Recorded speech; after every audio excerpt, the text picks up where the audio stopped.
Paliwanag sa talinhaga tungkol sa manghahasik. Pagkatapos, tinanong sila ni Jesus, "Hindi pa ba ninyo naunawaan ang talinhagang ito? Paano ninyo mauunawaan ang iba pang mga talinhaga? Ito ang kahulugan ng talinhaga. Ang binhing inihahasik ay ang salita ng Diyos.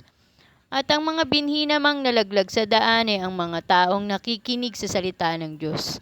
Pagkarinig nila ay dumarating si Satanas at iniaalis ang salitang inihasik sa kanila. Ang katulad ng mga binhing nalaglag sa batuhan ay ang mga taong nakikinig ng salita ng Diyos at agad na tinatanggap ito ng may galak. Subalit hindi ito tumitimo sa kanila, kaya't hindi sila nagtatagal. Pagdating ng kapighatian o pag-uusig dahil sa salita ng Diyos, agad silang sumusuko.